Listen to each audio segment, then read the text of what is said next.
So now we are doing, we're going to try something a little different this time. We're not playing a game tonight. That's Ginger cooking dinner in the background. Don't worry about it. It's okay.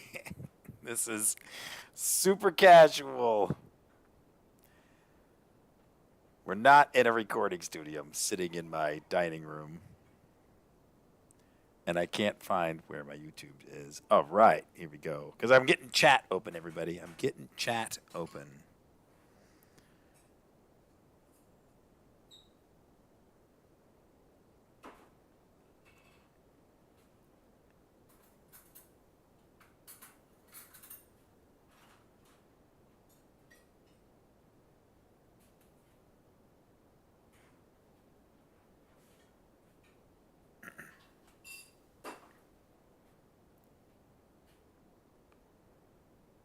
All right. So chat is open. Hopefully you will consider. There we go. Coughing right on the stream. Good day, gamers. Welcome once again to another Game Master Dave. Oh, no, I'm not playing. I usually say Game Master Dave playing, but I am telling my story. So, here. Chatting today. He's chatting today. Yes, I'm trying something different. That was Game Master Ginger. If you've been watching some of our live Wednesday night live nights, my live shows that I did several years ago, then you would be very familiar with the Ginger. And she is amazing. Very proud to know her. And she's my wonderful wife, my gamer extraordinaire that runs a lot of my D&D stuff, or our D&D stuff, really. So, and and she's cooking dinner in the background at 10 o'clock at night. And that was me opening a Diet Coke. See, we're super casual here. We're super casual. Anyway, I did want to talk about what a wonderful event that OctaCon was this weekend. So what the heck is OctaCon? So OctaCon is a local convention that we do here on Long Island. It's a free gaming convention at the Bethpage Library. And it is it's basically it started 10 years ago. I started it 10 years ago at actually the first year was inside my gaming store, Game Master Games in Hicksville, New York, which is now closed. I had a 5-year lease, and so we decided to close down the store after that time. But every other year, it's been at the Bethpage Library, starting with the director that they had over there was really into board games. He collected an excellent collection of board games, and it's been added to by a subsequent director. They have a huge board game collection. If you're a Bethpage resident, you can take board games out, and they have it must have 40, 50 board games over there. It's unbelievable. It's pretty shocking. A lot of libraries are getting board game collections now, but Bethpage Library. I'm sorry. Hold on one second. What was that? Yes. So we were just at Belmore Library tonight, and they have they started a collection. They only got like 15 games, but they want to add to that too. But so OctaCon has been. We've chosen a weekend. We called it OctaCon because it's in October, and we chose a weekend in October for us to run some board games.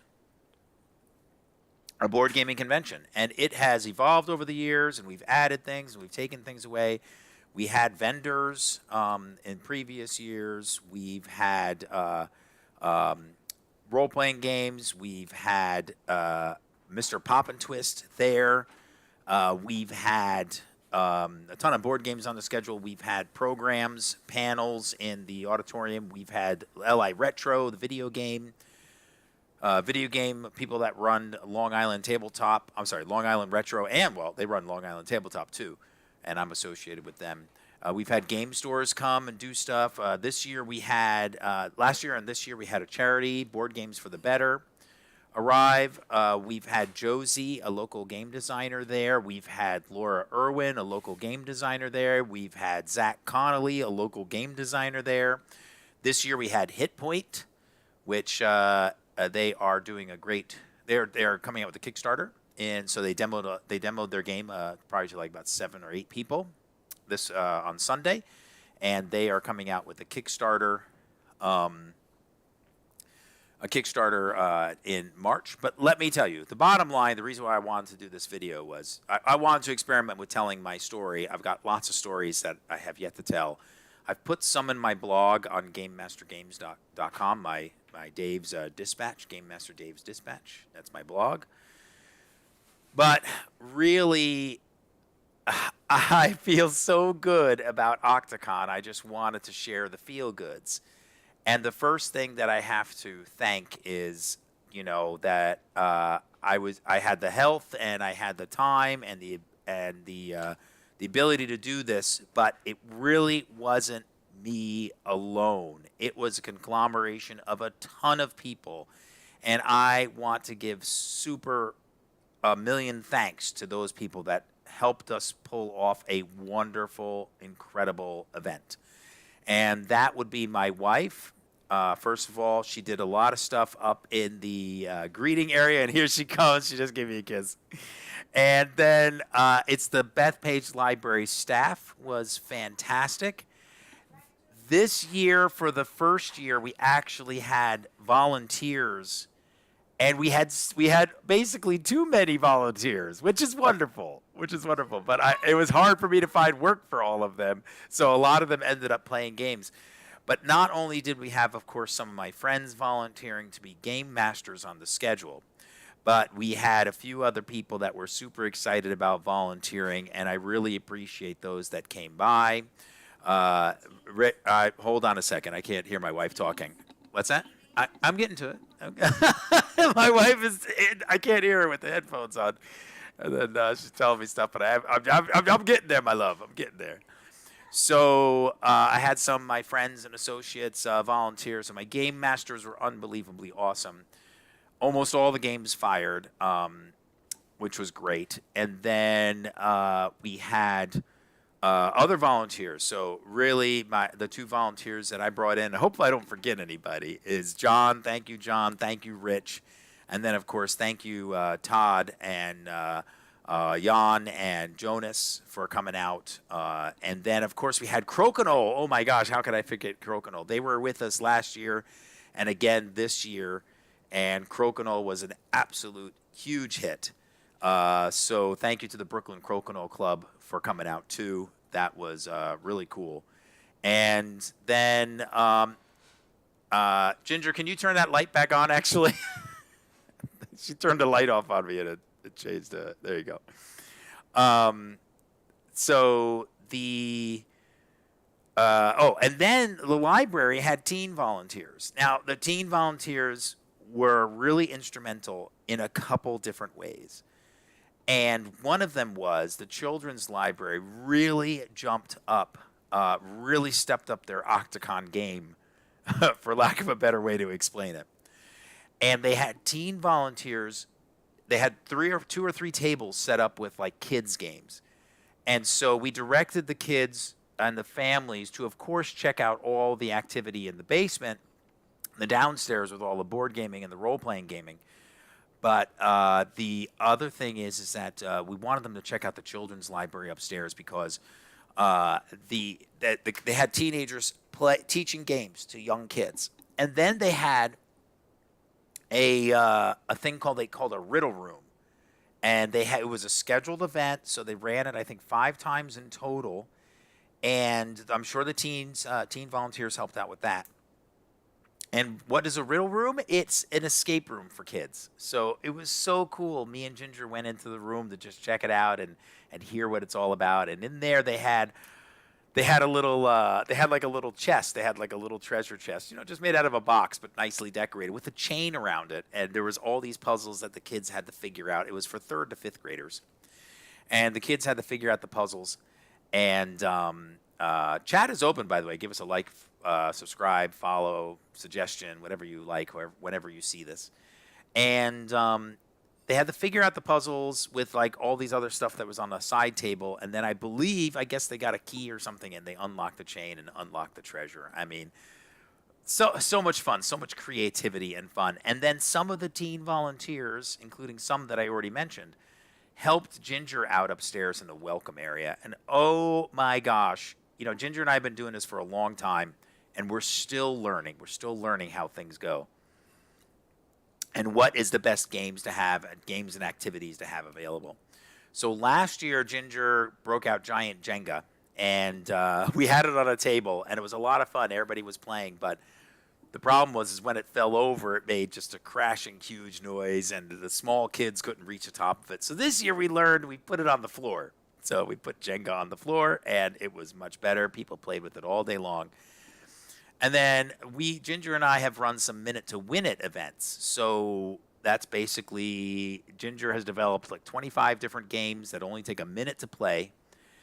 And a lot of those games, maybe, a third of the games involved, those soda cups, the red soda cups, the beer cups, the things you use for beer pong. Shh, we won't talk about that. And the cups, most of the games are like having to stack them, So Ginger just said, I'm not even going to worry about it. Let's just put out cups. And the kids just played with them for hours and hours and hours, building structures and knocking them down and doing the Minute to Win It games too. And then the other big hit was Ginger had an elephant walk game that she learned about a couple years ago now, and we've used it a couple times at Minute to Win It events at libraries. And basically what it is you set up 10 cups or 5 cups about 3 feet away from you. Like there's a center line, and you set up 5 cups on each side, and then you put a cup on top of the cups so that there's something to knock over. And then you take a stocking, throw a tennis ball in it, and basically put the stocking over your head or hold on the top of your head, and you swing your head back and forth because that tennis ball now is the objective is to knock over those cups. So it was just hilarious. I visited upstairs, and I saw people of all ages trying this elephant walk game. And that was a huge hit, a lot of activities. There were some families, I believe, that just spent 20 minutes to an hour just upstairs with Ginger, playing with the cups, playing with Giant Jenga, playing Corridor, our giant Corridor game, and playing Elephant Walk. And they didn't even come downstairs to the board games, so there was definitely some families that did that. And then we had, at the last minute, we got LI Retro to come. They brought like 10 or 11 console games. And I heard great things about it. I just saw somebody tonight at the North Belmore Library, and they're like, oh my gosh, we had so much fun with the video games. And I'm like, oh, that's so cool. I'm so happy to hear that happened. So anyway, I felt really good about OctaCon for so many reasons. One is all of those people participating in all of our events. We had a special guest. I like to call him a special guest. We had David Miller come. He runs a Thunder Road event. If you ever see him at a convention, if he comes again in April 6 and 7, 2024 is going to be Long Island Tabletop. If he comes for that, you should definitely jump in on his Thunder Road game. Well, he, as a incredible graphic artist here on Long Island, he's very good at creating miniatures and scenarios and dioramas, and so he created a Mario Kart Thunder Road, and he said the game takes a little bit longer than normal, but everybody that I talked to that played it, and there must have been 20 people that got a chance to play it on Saturday. They all said that it was so much fun and captured Mario Kart almost perfectly. So I'm super happy that happened for him. And I also had Chris from Chip Theory Games, and he ran Too Many Bones and Hoplomachus and Burn Cycle. And this year, I don't think he got as many people as he has gotten previous years. But, those games are monster games. I mean, a lot of people stopped by, showed interest, but I don't think he got the demo as many people as he usually did. Saturday's rainstorm kept a bunch of people away, actually. We think, because we were down on average. We average about 100 people coming to play games on Saturday, and I think we had about 90 or so. And then on Sunday, I think we were down. Sunday usually we only get like 50 or 60, and I think we got about 60 or 70. People were telling me they thought we were busier on Sunday than Saturday, but I think it was a shorter day, so I think all the tables were filled for a little while, so it felt like we were busier. But still, for a Sunday afternoon in October, getting 70 people to walk into a library and play video games, play Corridor, Elephant Walk, try out the Hit Point demo, try out Josie's game. I forgot to mention Josie, our local Long Island game designer. I did mention him, but I wanted to let you know he designed a new game called Land and Magic. He's got some 3D printed figurines. He's got some laser woodcut board, and he got a lot of demos in too. But so people came in, tried stuff, and played. Pretty much, I told everybody you got to play Crokinole. You got to try Crokinole, and then video games upstairs too. What an event! And then part of the reason why I wanted to do this video was because I got to see so many of my old friends and so many of my old employees from the store that have turned into my friends, and just the fun, the happiness, the joy of playing games, the joy of learning something new, the energy. And then people were very complimentary to me. People tell me all the time that they loved my store, they miss my store, and I miss my store too. But Ginger will tell you that by not having the store was great. The store was great. But by not having the store, Ginger would say that I'm happier.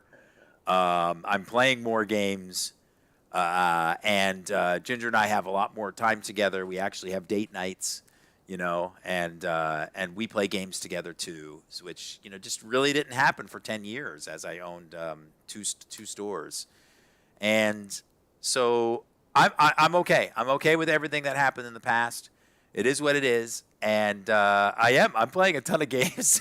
I really am, and I got a chance to play Wingspan over OctaCon. I normally don't get a chance to play any games at all, so I was happy to get a chance to play Wingspan. And then, oh my gosh, there's one big thing I've left out. Play to win. So I've been going to a convention in New Jersey. Actually, there's 3 conventions in New Jersey run by this organization, Double Exposure. And it's the website is dexposure.com.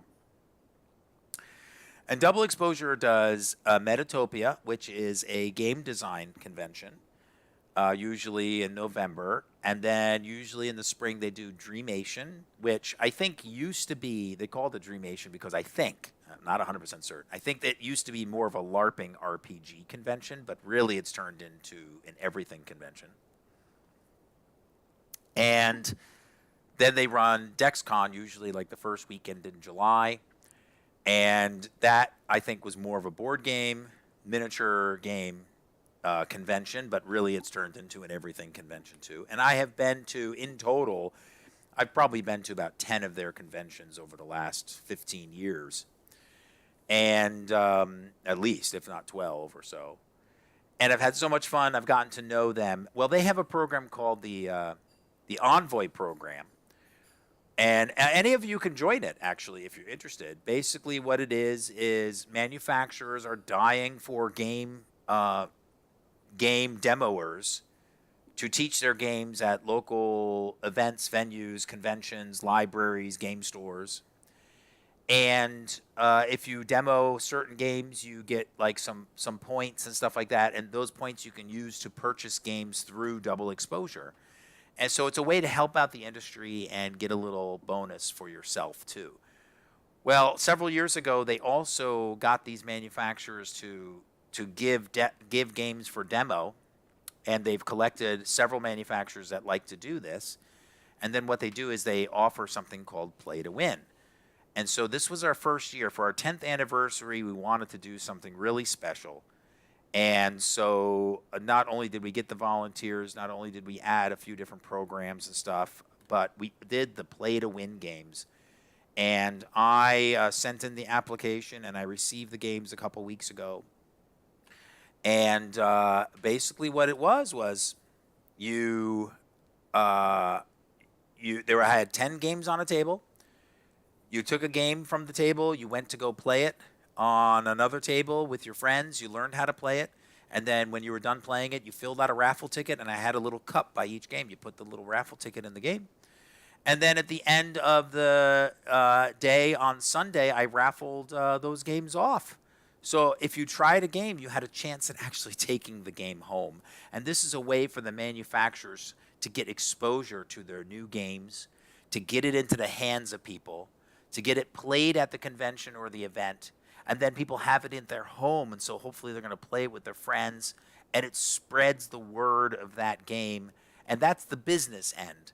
But of course, the joy end is that like people get to try new games at a convention and maybe go home with it, and maybe win it. I mean, when I did the raffling, there was so much laughter and fun, and people were excited and cheered when they won a game, and other people clapped and stuff like that. And some of the games were a little bit more popular than other ones. There was one game that only had one ticket, one ticket in it. So I guess somebody took it out, read the rules, tried to figure it out, and then filled out a ticket. But there were other games that had many tickets in the little cup, and it was fun. It was so much fun, and I thank you, Double Exposure, for letting us have those. That was great. And so OctaCon was a huge success. So first, I had the schedule. I was going to bring up the schedule, but I won't do that. But I'll give you some statistics. Now, this is only downstairs. I haven't compiled Ginger statistics. Darn it, I wanted to compile Ginger statistics. Maybe I can find it in an email before I talked about this. But on Saturday, just downstairs only, we had 63 unique attendees, but they had probably another 20 to 30 upstairs, and then maybe another 15 or so in the children's room. So, or maybe 10 unique ones. Some people came downstairs, and I counted them when they came downstairs. But I counted, and I'm sure I missed 10 games. But I got 61 games played on Saturday. And with, the number of people sitting in seats, it was 154 seats occupied for all those games. And then on Sunday, I had another 26 unique people that didn't come on Saturday, but I think we might have had about 60 people, 50 to 60 people downstairs on Sunday in total. And then we ran 45 games on Sunday with 99 people sitting in the seats. And so many of these games was Crokinole and the demo games. But there was 2 games of Terraforming Mars that happened. Wingspan got played, I mentioned before. Zombie Dice was popular. Love Letter, Hoplomachus, Dice Throne seemed to be a good hit. Betrayal at House on the Hill, and then on Sunday we had D&D happen. Oh, actually D&D on both days. So we had 2 D&D events that happened. We had a Fate accelerated game that Ginger, can you turn that light back on again? Thank you. We had a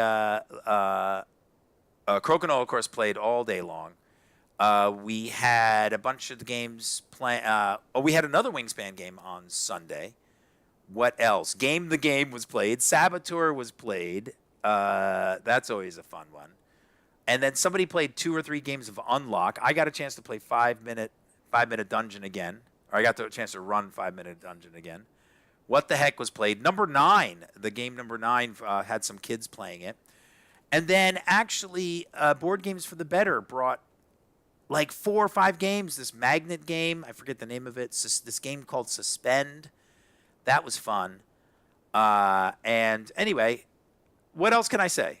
I was hoping that some people might jump on. Some of my friends might jump on and chat and tell me what they thought about the games. But Let's see. I'm looking at the schedule, seeing there's something else. Actually, I think I forgot somebody. I think I forgot our friend Matt. Our friend Matt came down with some Steve Jackson games. He taught Cuphead. I tried to teach a family Munchkin, but they never had played Dungeons and Dragons before, so they didn't really get it. They didn't get all the jokes that is in Munchkin, and that's okay. Then they moved on to Ticket to Ride, so that was funny. I got a great chance to talk to my friend Jason, find out what he's doing. I let him know what's going on for me, and it seems like he's got some really great opportunities coming up. I talked to my old friend Brian. I haven't seen him in years, so it was good to catch up with him. I saw JJ on Saturday. That was so much fun. I saw Derek on Sunday. He made a quick run in, and then he ended up playing a couple games and winning one of the play-to-win games. That was fun. I got to chance to see Liam, and then, of course, Patrick and his friends came in.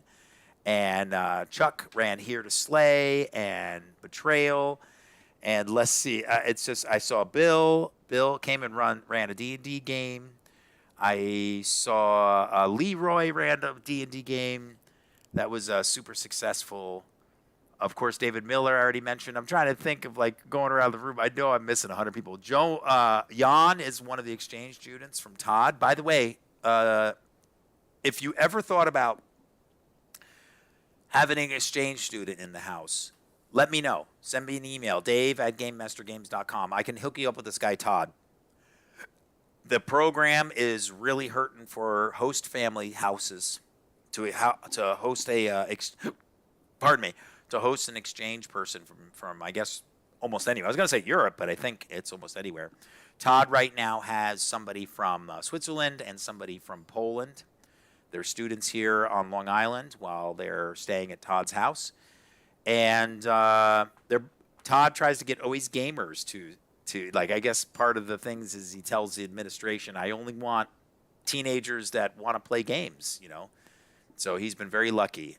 He's gotten some gamers to come over. So anyway, I know I missed 100 things, but Ginger and I are just super happy about what happened. Everybody that came to OctaCon had so much fun. Please try to come next year. We've got so many cool events also coming up. November 4, good golly, I should just bring up my schedule in case you hear this. And look, one of the things is I'm probably going to do more stories in the future.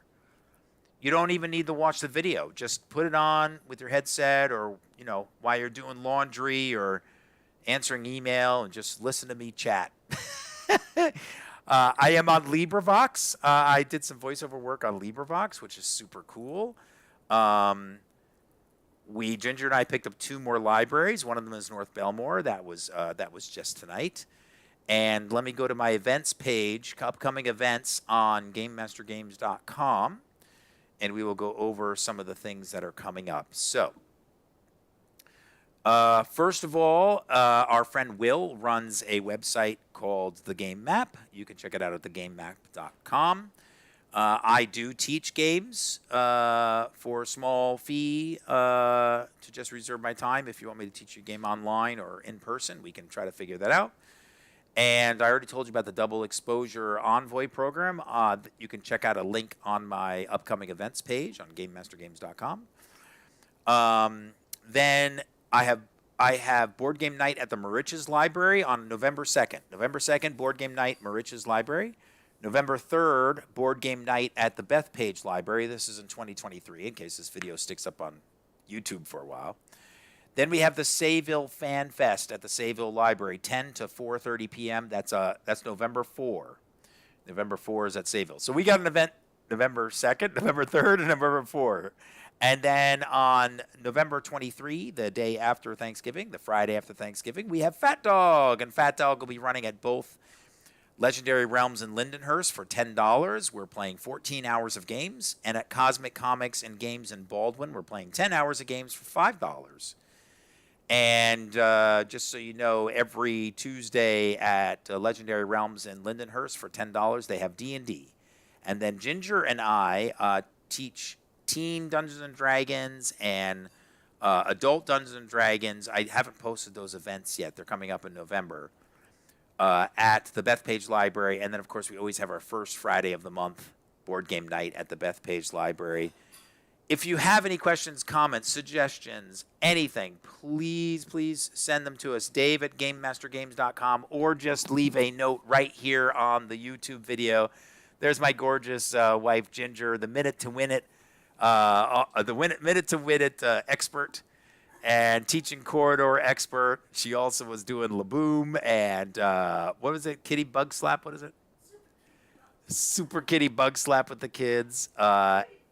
Tutti Frutti with the kids. La Boom. I think I just mentioned that, baby. La Boom. And that's thanks to Matt Lee for teaching us all those little quick kids games. We really appreciate it.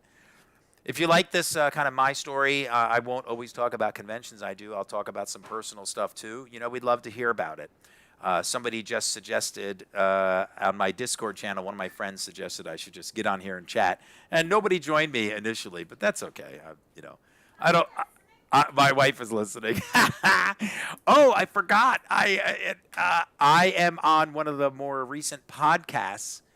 Look for Board Games for the Better. Chris from Board Games for the Better is on the podcast of Board Gamers Anonymous. And you can find it right at boardgamersanonymous.com. I know spelling anonymous is a trick, but you can figure it out, I'm sure. We all have Google on our on our computers. And I was on the podcast. I was able to join Chris from Board Games for the Better on Board Gamers Anonymous. There you go. So I haven't listened to it yet. I mean, I participated in it, obviously. So check that out too. I will be putting a link on that on my blog. You can check out my blog again at GameMasterGames.com. So, final thought: success. My volunteers, my game masters, my wife, the Bethpage Library, and the custodian that had to clean up after all of the stuff was done and put away all the tables. Rock on, Bob.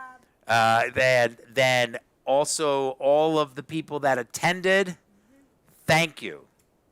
Thank you. So much fun. Thank you. Ginger and I had a blast. We love you all. Peace, and hope to see you again. We're making friends and uniting communities one die roll at a time.